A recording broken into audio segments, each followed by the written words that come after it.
Okay.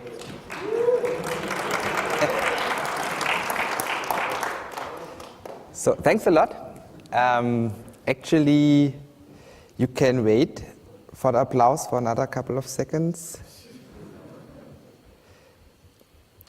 Yeah, now you can do it. Actually, what you are seeing here is mean of squared error while a neural network is training and it goes up. That's good. I will explain you later why this is good. 1 second, I want to. So the talk now is about my cognitive IoT anomaly detector using deep learning for J on Apache Spark. And I will use the first 5 minutes just to set the context why I'm talking about this topic, because I'm working for IBM Watson IoT as a data scientist. So our headquarters is nearby. It's a 15 minutes drive in Munich. And IBM is heavily investing in IoT. And one of the reasons is that we will have more IoT devices on the planet than people very soon. And those devices are generating data. And every cloud provider is using MQTT as a de facto standard in integrating all those devices. And I'm working with the IBM Watson IoT platform for that. So that basically makes it possible to connect any sort of IoT device, a Raspberry Pi, Intel Edison, or whatever you can imagine. So basically everything which can speak MQTT, we can hook up. And that's nothing else than a distributed MQTT message broker with a publish-subscribe model. And in this case, it's distributed on more than 50 data centers worldwide and supports fault tolerance and failover and all that stuff. There are some APIs for device management and security, and the most interesting part is, of course, data. So the strategy is that we leave the decision to the client whether he wants to use his own IP in his own intellectual property on analytics in his own data center, or whether he wants to use some cloud service. The idea is that you relatively simple can hook up any device to that cloud, and you can see here the last 3 lines are only needed for capturing and transmitting a temperature sensor value. So this is a Raspberry Pi with a sense head, and the first line reads the temperature, the second one reformats it as JSON, and the third line publishes it to the cloud. Quality of service 2 means it's guaranteed exactly once end-to-end delivery. So once this line finishes without an exception, then you are guaranteed that the data won't be lost anymore. Just 2 things. There is a Coursera course on that topic, and also a second one which I'm teaching on data analytics on Apache Spark using Spark SQL and Python. So if you're interested in that.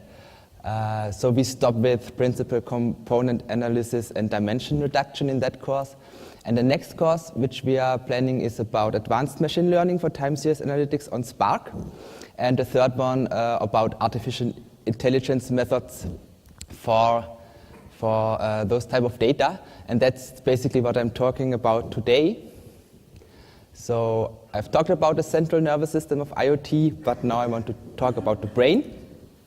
There are 2 approaches for machine learning on such data types. One is on historic data in a batch fashion, and one is online learning, and there are some pros and cons. So on online learning, you have low storage costs because you don't have to store the data, and you can update the model in real time. And that's what we are seeing later in the demo. I'm not storing any data in the demo. And the cons is that not all algorithms are designed to support incremental data processing, and therefore the software is also not supporting it. And if you come up with a better idea or a better algorithm, your data is lost. And finally, the compute power has to be inline with your data stream. And that's also something we will see later here in the demo, because I have basically to stop the test data generator at a certain point, otherwise the neural network cannot catch up anymore. On the other hand, historic data processing supports all sorts of algorithms, because they are basically invented using batch processing in mind, or having batch processing in mind. There's abundance of software packages, open source and closed source, and you can come up with better ideas, better models, because you can rescore the model once you have a new model or algorithm in place. And batch processing means you don't have to cope for the speed where data arrives. If you have a high variation in data arrival speed, then the batch process can basically smoothing out that variation. But you have high storage costs, so the lowest you can get at the moment in the cloud across all vendors is around 2.8 cents per GB and month for hot storage, and 0.9 cents per GB in month for cold storage.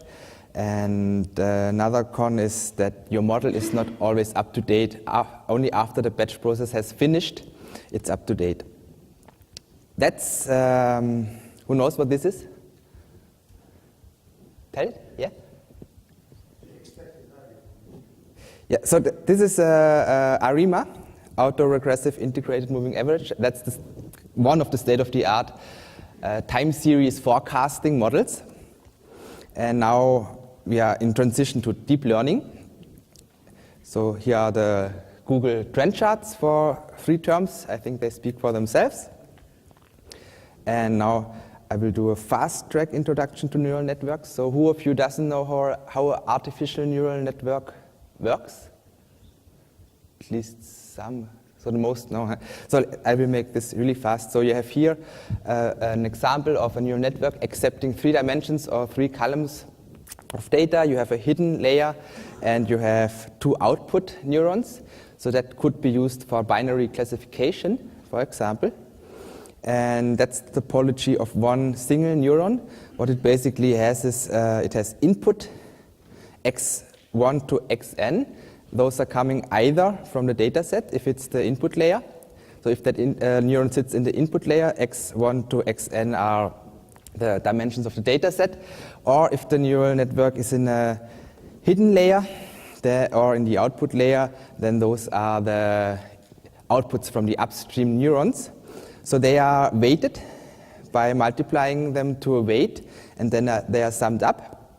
And then finally they are transformed using an activation function, sigmoid, rectifier, tanh, and so on, to add non-linearity to the overall model. That's the basic idea. For deep learning, you add additional layers. They are basically there for learning abstractions of features of your data. And in an example of a convolutional neural network, you basically see that at the bottom you have the input layers, and at the top you have the output. And you see the more you go up, the more concrete the things the neural network is detecting are. So at the bottom, the neural network is only detecting rectangles and lines and circles, and that's exactly the same way how your visionary system in your brain works. And those abstractions are learned. So for those who are in image recognition, the state of the art is that you yourself define those filters, but those filters now in a deep learning neural network are learned, so based on the data. That's the main idea of stacking those layers. So I will skip those. So the main point is a feed-forward neural network can learn any mathematical function, given it is big enough and given you have enough data and computing resources to train it. But they are poor at recognizing sequences. And that's a sad thing if you are working for IBM Watson IoT, because it's all about structured time series data of sensors. And if you want to apply neural networks, there you have to use something else than feed forward. And what you have to use are recurrent neural networks. So the simplest one adds feedback loops, and that basically means that it can recognize events which have a low distance in the time domain. But if you want to recognize events which have a high distance in the time domain, then you have to use something else, and those are the LSTMs, the long, short-term memory networks, and that's what the talk is all about. So those basically add memory. To keep it simple, they add memory to the neurons, and then you can build a neural network with 1, 2, 3, or whatever LSTM layers. And using those, you can recognize and process streams of sequences, and you can recognize also events with a high distance in the time domain. Some examples. It's all taken from this link below. So that guy has implemented the LSTM in Python and done some tests. So that's an example where he has trained the neural network using Shakespeare literature. And the neural network is capable of generating some sort of Shakespeare literature. Also, you can train it with LaTeX code. It can generate LaTeX code. You train it with the Linux C kernel, and it generates the Linux C kernel. Sorry, no, it generates C style looking text.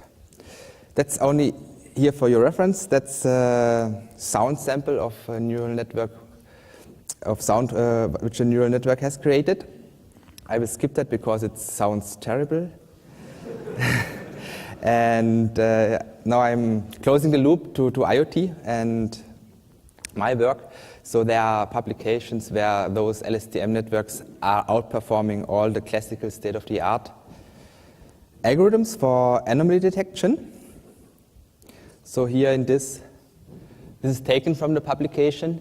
You see at the top left ECG data stream. And this is a labeled data set, so the green sequences is normal and blue is anomal. But that hasn't been told to the neural network, so it's unsupervised learning. And the neural network can detect those. You see here, it's a very clear detection on the top left chart, the red time series plot. Basically, the score drops to 0. And on the top right-hand side, it's another interesting behavior. It's a bit harder to identify the anomaly just visually, but you see when the anomaly starts, the score also drops to 0. But then it starts to learn that the animal behavior is normal, and that's something which is expected because it's not labeled. So over time, the neural network will just tell you one thing: have I seen that temporal pattern before or not? That's the thing. That's the output. It can also be used for forecasting. So in this publication, was only a little student project, but I think it's already quite impressive. So they have used kernelized regression for forecasting. They have a root mean squared error of 8.3%. And then they have used a frequency neural network. So a frequency neural network is a fast Fourier transformation to transform from the time to the frequency domain. And then you have one layer, feed-forward network with one hidden layer, and that gives you 6.7%. Then you can use a deep feed-forward neural network that gives you 5.9%, and a deep recurrent neural network, and that basically drops or pushes down the error to 2.8%. And what I've done is I've basically tried to replicate that paper using my own data set, and I will come to that later. And I haven't really achieved the same performance, so what I have found out is that my frequency neural network works quite well. So if I'm doing FFT and a feed-forward network, that works. If I'm removing FFT and only transform it to a deep feed-forward neural network, it doesn't work, so I get a higher error. But they have achieved it, and that basically means they could learn a better feature transformation using a neural network than fast Fourier transformation. That's basically the message of the second and the third line. And of course, the fourth line tells you that if you add memory and awareness of the time domain into the neural network, then you are even better. And what I have now done is I have used a frequency neural network, but also using LSTM layer, and that's the one I'm showing later. But that's maybe highly dependent on the data set. So this is, of course, a different data set. That's the power grid forecast, and what I have is vibration sensor data. But the key thing is LSTM, maybe the most important sentence in this presentation, is Turing complete. So whatever you can implement on a normal machine like this, you could basically also train and learn using a LSTM. With only one exception, it's very, very computationally complex and intensive. So my laptop is really hot. And 2009, that's an example of a 16,000 core cluster. And you see that last year, NVIDIA Titan GPU card has the same computing power, only 7 years later. And I think it has 4,000 cores, so don't under-expect or underestimate such a GPU card. They have a lot of cores. And one thing we have in the pipeline is IBM True North. It's an ASIC. You have heard about the term ASIC, Application-Specific Integrated Circuit, which can run feed-forward neural networks in silico. And you see here we are building a cluster with 4,000 of those chips, and that has 4 billion neurons, 1 trillion synapses. And I've just put the numbers of the human brain here. Of course, the brain works different than a feed-forward neural network on such a chip, but just to get an idea. So let's skip those. So now deep learning for J, that's one option you can use on Apache Spark. For those who have time, I'm giving a talk about neural network parallelization in the next slot in room 4. I've just been asked by the organizer to do this because some speaker has dropped, and yeah. So the idea is, so in the next talk I'm telling you about deep learning for J, SystemML, TensorFlow, and Caffe on Spark, how that is parallelized. But here it's only about deep learning for J. So there are 2 important components in my opinion. That's the library itself. It's an enterprise-grade deep learning for J library. And the second important thing is ND for J. So ND for J is a tensor library on top of Java or on top of Scala. So it has also a Scala binding. And this should be CUDA 8 already, I think. But it basically resembles the functionality of NumPy. It's 2 times faster than NumPy on a CPU already. And in order to activate processing on a GPU, you have only set 1 parameter. And all the computations are then executed on the GPU.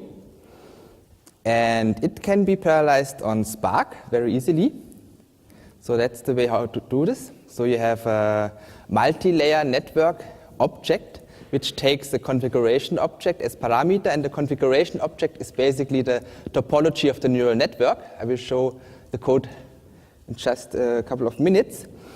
In order to turn this whole thing into a parallel neural network running on top of Apache Spark, you just need a second line. This second line has 3 parameters. SC, what is SC? So Spark context, you have that anyway. Configuration you have. And TM, it's the parameter average and training master. The way how these neural networks are trained in parallel is the so-called Jeff Dean style parameter averaging method, which basically does nothing else than train the exact neural network with different chunks of data on different Spark workers. and in every couple of batches, it sends the learned parameters, omega, to the parameter server, and then they are all averaged out and sent back. You can do this synchronously. That means the worker might have to wait a bit until he gets the updated parameters, or you can do this asynchronously, and that can generate some problems. But it's normally they are quite in sync. So at the end of the training, they are not in sync anymore, and then sometimes then the workers will get outdated parameters. But anyway, that's the way how this is done. And by the way, this is based on the Google Brain publication, and the message here is you can build your own Google Brain now with just deep learning for J and Apache Spark and some cloud provider. And one advertisement, we have NVIDIA P100 GPU cards now in our cloud for $1 per hour. Okay, so if you have some money left on your credit card, you can build a little Google Brain now for yourself and run basically all topologies, because the cool thing of deep learning for J, it supports that Jeff Dean style parallelization on Spark. It supports GPUs, and it supports all sorts of neural network topologies like LSTMs, autoencoders, convolutional neural networks, word to vec, paragraph to vec, so whatever you can imagine. So you can basically run everything you want to run on a neural network in that library. So now let's come to the demo. My demo is based on bearing vibration sensor data. So you have an accelerometer, you can attach this to a bearing, and basically you want to detect if the bearing is healthy or faulty. And in order to control this a bit better, I don't want to take always a bearing and an accelerometer and a motor with me. I've written a test data generator, which, oh yeah, you know that. So it's the Lorentz attractor model. Lorentz was one of the founders of chaos theory. And what you're seeing here is a so-called phase plot. That phase plot is capable of visualizing 4 dimensions at the same time. 3 are pretty clear. It's X, Y, Z, the vibration sensor values. And the 4th is time, because the recording or the plot starts at a certain point, and then the trajectory of that line is basically the time. And you see that system has 2 semi-stable states, and it basically oscillates between those 2 states. So you can see that pretty clear here. And I have just implemented a way of switching the states to from a healthy to a broken one by just updating some of the parameters of the Lorentz attractor model. And if you plot that as a time series or a run chart, then you see here also, you can make out that 2 of the dimensions are oscillating between 2 semi-stable states. That's the case for the broken one. It's a bit harder to see. And now what you normally would do is one transformation, which everybody's doing.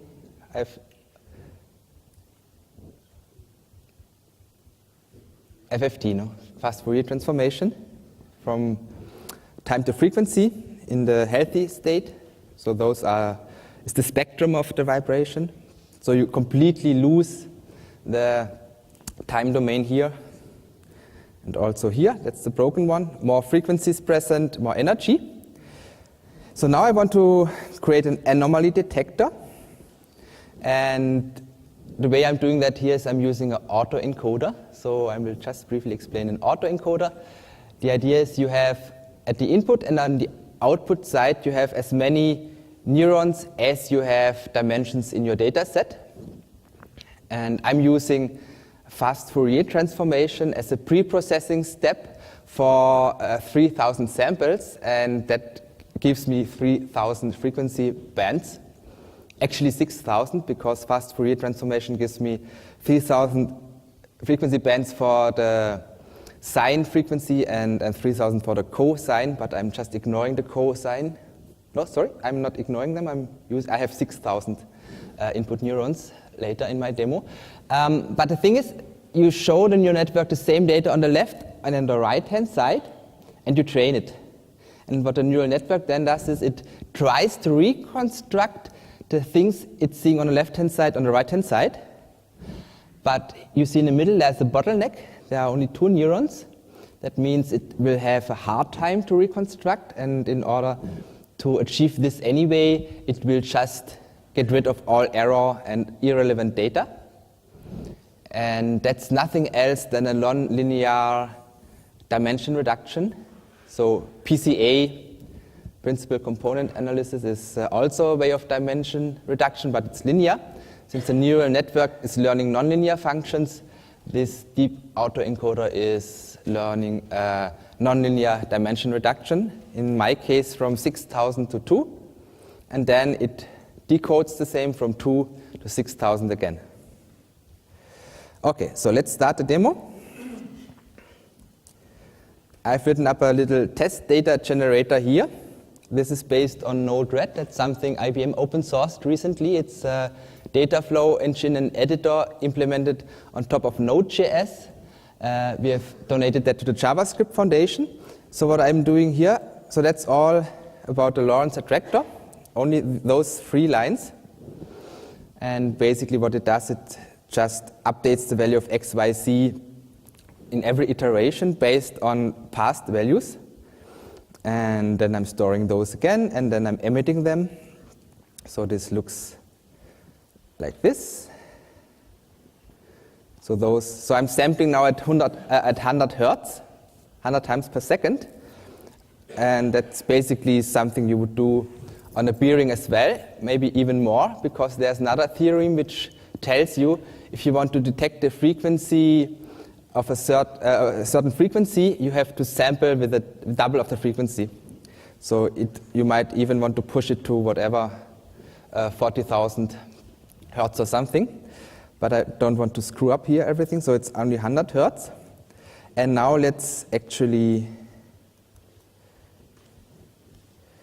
run this. So I've done one thing. So I'm an old Java guy, even if I'm doing a lot of Python and JavaScript at the moment.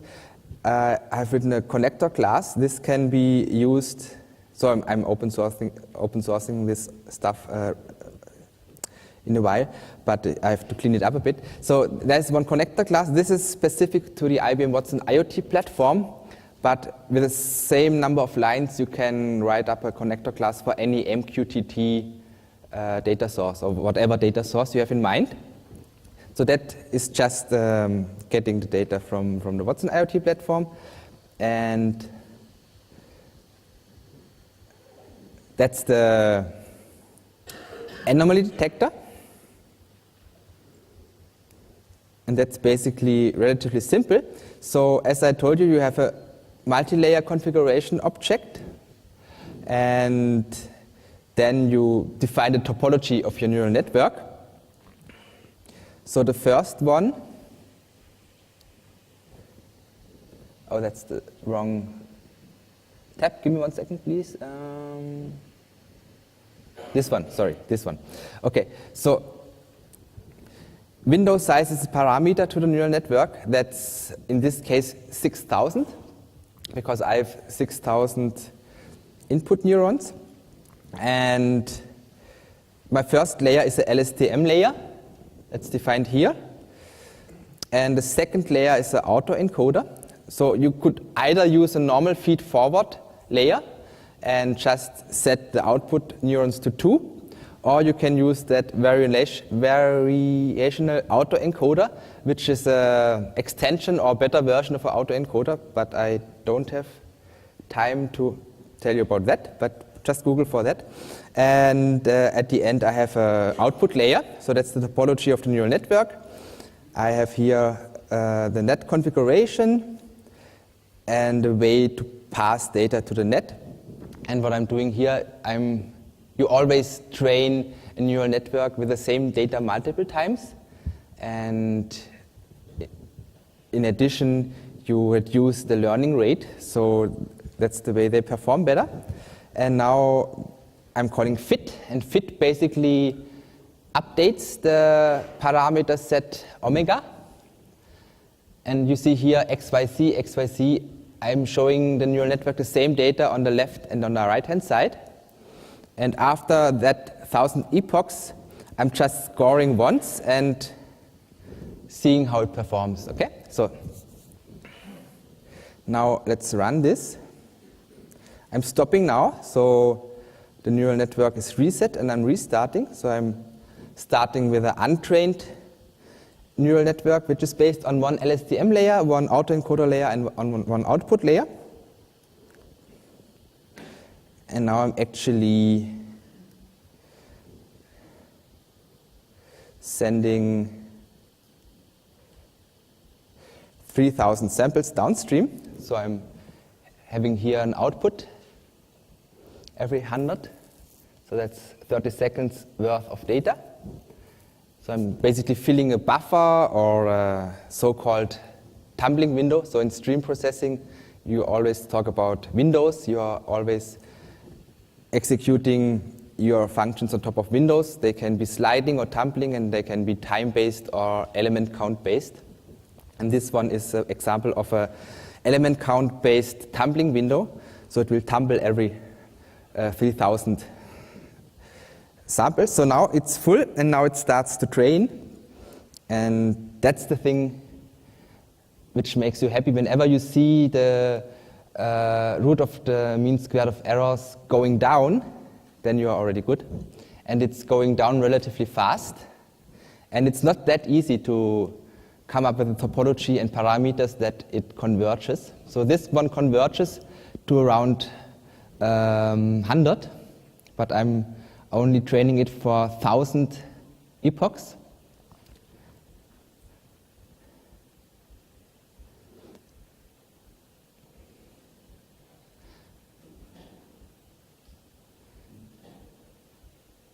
And once this is done, it should end up with around 500, I think, in the first iteration. Let's see. So it counts to 2,000 now. And my laptop is running hot again. So it's running in parallel on 8 cores now. That's already in using ND4J in the background. And of course, on Spark, you can scale it out. I've tried that with another example, so I can tell you it works. I haven't tried that with that example, but I'm pretty convinced it works as well.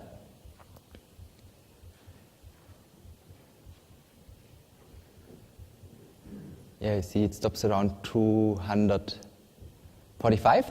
Okay, so let's do one thing. I'm now sending the data again, and then immediately switch to broken.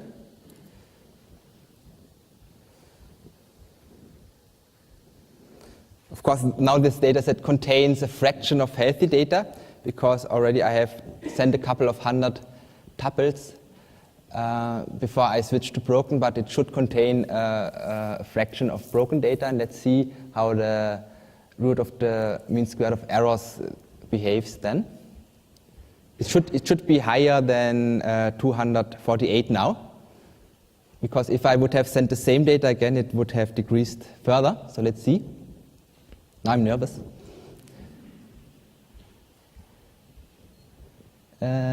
So that means the fraction of healthy data was too high, I would say.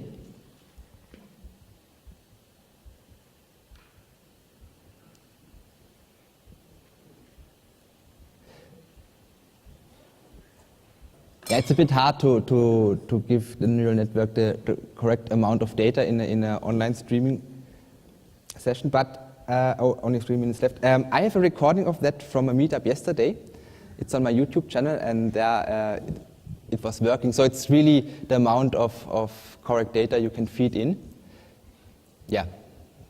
Okay, so we have 3 minutes for questions, and I'm also outside later if you want to talk to me, and also in room number 4. I have to go to room number 4 for the next talk.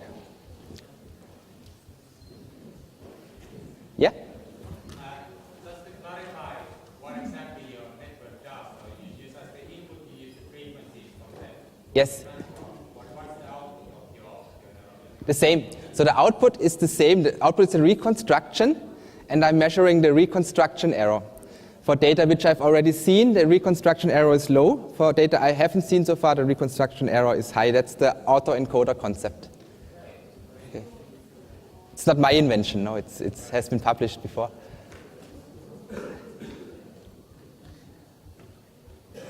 Okay, so thanks a lot for coming.